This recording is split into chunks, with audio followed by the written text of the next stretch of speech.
Procedure: preparation of a mixture of iron fillings and powdered sulfur. Take a small amount of fine iron fillings and sulfur in a pestle and mortar. Grind them thoroughly. The powder so obtained is a mixture of iron and sulfur. Keep it aside in a petri dish. Preparation of the compound of iron and sulfur. Take 5.6 gram of iron filling and 3.2 gram of sulfur in a pestle and a mortar. Grind the two components together. Transfer this mixture to a china dish. Heat the china dish on a low flame until the reaction starts. Continue heating while stirring the reaction mixture. Fe plus S on heating gives FeS. When the reaction is over and whole mass in china dish turns black, stop heating. Allow it to cool to room temperature. Grind the solid black mass in a clean pestle and mortar to a fine powder. Keep it aside in a petri dish.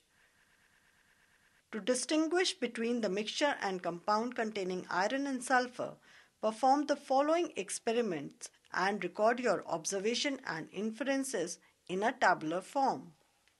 Test or property, experiment, observation, inference. Appearance: take a small quantity of the mixture prepared on a watch glass, observe it first with the naked eye and then with a magnifying glass. Particles of iron and sulfur are seen clearly even with the naked eye. The mixture is heterogeneous.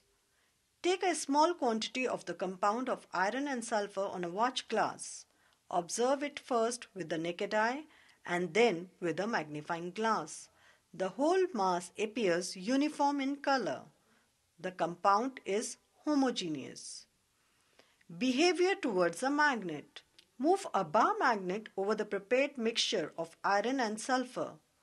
Iron particles get attracted towards the magnet and sulfur is left behind.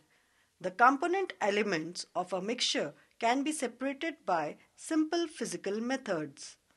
Move a bar magnet over the prepared compound of iron and sulfur. The steel grey colored particles of the compound do not get attracted to the magnet. The components forming a compound cannot be separated by simple physical methods.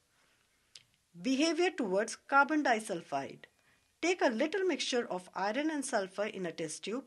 Add 1 to 2 ml of carbon disulfide, shake well and filter. Collect the filtrate in a china dish. Let carbon disulfide evaporate. Carbon disulfide dissolves sulfur and iron particles are left on filter paper. Yellow sulfur crystals can be seen in the china dish after carbon disulfide has evaporated. In a mixture, each component retains its own properties. Sulfur is soluble in carbon disulfide. Take a small quantity of the compound of iron and sulfur in a test tube, add 1 to 2 ml of carbon disulfide to it and shake well. The compound of iron and sulfur does not dissolve in carbon disulfide. In a compound, the constituents lose their characteristic properties and the compound shows altogether different properties. Effect of heat. Take a small quantity of the prepared mixture in a test tube and heat it. At higher temperature, iron and sulfur react to form a steel grey substance which does not show the properties of iron and sulfur. The components of the mixture, iron and sulfur, reacts on heating to give a compound called iron sulfide. Take a small quantity of the prepared compound in a test tube and heat it. No reaction occurs. The substance, on strong heating, it starts glowing. On cooling, it turns to its original color. The compound iron sulfide remains chemically unchanged on heating. Reaction with dilute sulfuric acid. Take a small quantity of the mixture in a test tube, add 1 to 2 ml of dilute H2SO4 and heat it. Bubbles of a colorless and odorless gas are evolved. The gas burns with a blue flame with a popping sound. Yellow powder sulfur remains unreacted. Iron reacts with dilute H2SO4 to give hydrogen gas. Fe plus H2SO4 gives FeSO4 plus H2. Take a small quantity of the compound in a test tube, add 1 to 2 ml of dilute H2SO4. A gas having the smell of rotten eggs is evolved. The liberated gas is hydrogen sulfide. FeS plus H2SO4 gives FeSO4 plus H2S. Conclusion.